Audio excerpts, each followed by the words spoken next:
My stepdaughter wants her real dad to give her away. My stepdaughter will be getting married on August 3rd. The wedding planning has consumed most of her and her mother's life. I say her mother because we aren't married, though we've lived together for 10 years, for the past 6 months.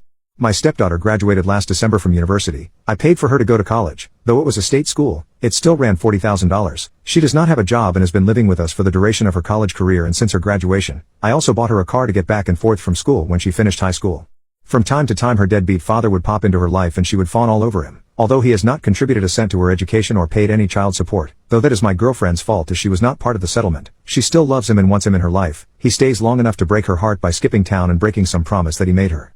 The wedding venue holds 250 people max. I gave them a list of 20 people that I wanted invited. You know, since I was paying for everything, they told me that was no problem and they'd take care of it. So I let these people know they'd be getting an invite and they should save the date, Saturday. I saw one of my friends on this list at the golf course and asked if he was coming. He told me that he wasn't invited. He told me that he got an announcement, but not an invitation. He had it in his back seat, along with probably 6 months of mail, and showed it to me. Sure enough, it was just an announcement, and my name was nowhere on it. It had her dad's name and her mom's name and not mine. This led to a pretty big fight with my girlfriend, as I found out that none of my list of 20 made the cut for the final guest list because 250 people is very tight. I was pissed, but not a hell of a lot I could do because the important people in my life had already been offended. My girlfriend said if some people didn't RSVP yes, I might be able to get a couple people in, but that is an ultimate slap in the face in my opinion. So, I was boiling on Saturday. Yesterday, we had a Sunday dinner with the future in-laws family and us and a surprise guest, the real dad. At this little dinner my stepdaughter announced that her real dad was going to be able to make it to her wedding and that now he'd be able to give her away. This was greeted with a chorus of oh how great and how wonderfuls. I don't think I have ever felt so angry and so disrespected. I was shaking. I took a few seconds to gather my composure, because I honestly wasn't sure if I would cry or start throwing punches or both. Once I was sure I'd be able to speak I got up from my chair and said I'd like to make a toast. I can't remember exactly what I said but the gist of it was this.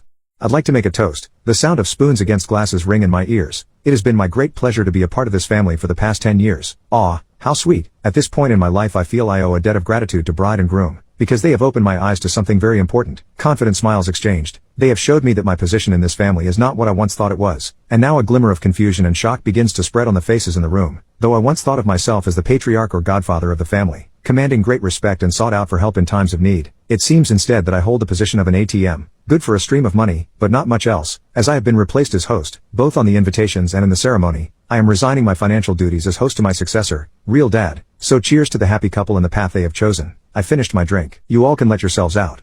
Is this selfish? I'm supposed to shell out 40 to 50 grand for a wedding that I can't invite anyone to, that I am not a part of. I'm so done with this crap. I'm done with my stepdaughter. I'm done with my girlfriend. I transferred the money out of our joint account last night. She has not had a job since she moved in with me. This morning I called all the vendors I had written checks to for deposits to refund my money. At present it looks like I'll lose around $1,500 for the venue, but the other vendors have been great about refunding. Update number 1. The immediate aftermath was tantrum and people sitting there mumbling while not actually saying anything to me, but to each other. After much yelling with the girlfriend about me being selfish, I spent the night in my home office and no one knocked on my door. Not once. Today's aftermath is kind of depressing for me. Girlfriend brought me bride's wedding planner to show me how much work I was ruining. I thumbed through it, found a page in the music section for father-daughter dances. All of the songs were catered to real dad's taste, so I thought they were just being disrespectful. But now I'm feeling like they never really gave a crap at all, especially since the menu included 2 ingredients I'm allergic to. That actually made me laugh. Either way, I'm glad to be done. Returned the planner and asked her when she and bride could move out. Also, I never promised to pay for the wedding. I offered them the use of my home when they were sure it was going to be small, but other than that, all I've heard is how it's the bride's family that should pay. So, let it be the bride's family then, aka, not me. Final update, girlfriend and bride are now moved out. They are moving in with the groom. It was very hard not to be petty with some of the belongings they took with them. But it's done and I switched out the locks and now it's time for a brew. I can't believe how popular this story got, but I feel good to be given support by so many. If I find out what happens with the wedding, I will let you know, but I can't guarantee that I will put in the effort to find out. From what I've heard they are trying to scale things back and get his parents to help out. Girlfriend burned bridges when I found out she tried to write herself a check on our joint account the day after the unpleasantness. By then I had already moved money, so I guess I'm a bigger ass than her, but I could feel it coming. That's all.